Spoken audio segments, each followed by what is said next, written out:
news was flashed over the world. This was the first such lava flow since recorded history, and it resulted in the formation of a volcano which built a mountain. But such lava flows were once much more common than they are now. Ancient rocks were melted.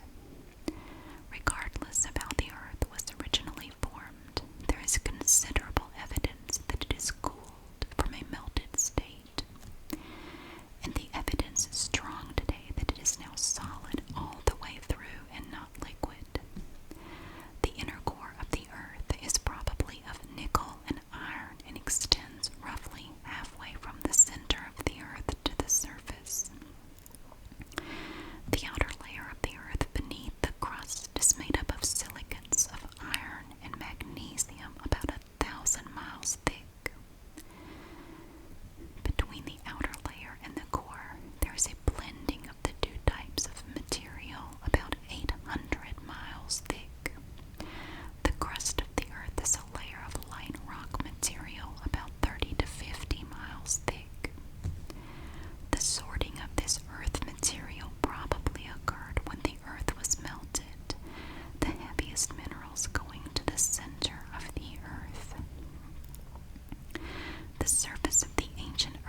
In many places, the surface rocks have been melted, baked, or otherwise changed by the heat of magma beneath.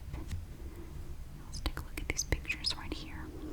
This is the Northern Pacific Railroad, or they're giving credit to that. This picture was provided by the Seattle Chamber of Commerce. This by the Atlanta Chamber of Commerce. Melted rock may flow from the ground to form a volcanic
These rocks, which are changed in form, are called metamorphic rocks.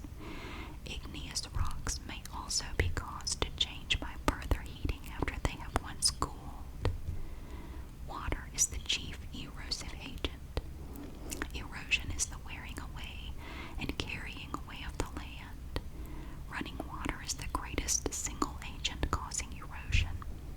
Of course, water cannot carry material which is not loosened, although running water itself can gradually loosen materials from rocks. This fact is shown by the gradual movement of waterfalls upstream. Rocks are worn down, broken, and crumbled by water. As water first runs over a sloping surface, it tends to run off in sheets. Since some parts of the slope are softer, made of looser materials, or are naturally lower than others, the water next tends to form a small ditch or gully. These gullies gradually unite to form a larger valley. In any large area which is above the level of the ocean, the valleys are at first cut down fairly rapidly. Their walls are steep, and they tend to be filled with rapids and waterfalls. There may be lakes only a short distance from the rivers, or the rivers may run from lakes. Such a new valley is said to be formed by a young river, but the river has not yet completed its work of wearing down and draining the land. After much time passes, the sides of the valley wear down to become smoother and the falls disappear. Lakes are drained, and the hills along the sides of the valley are rounded. In such a valley of a middle-aged river, floods are likely to be sudden and severe, for the drainage is good and the water flows off the land rapidly. Water dropping over a waterfall often erodes deep pits called potholes. These are enlarged by the grinding action of pebbles and sand which fall into the holes. After much time has passed, or where a river is flowing on nearly flat land, no real valley is found. The river has a bed, or course, along which it flows, but it may change to another course. The area along the river is likely to be swampy. The land in general is poorly drained, and in flood time, water may spread over the country for many miles from the river. In the valley of such an old river, the land is often very fertile, for it is made up of materials washed down by the stream.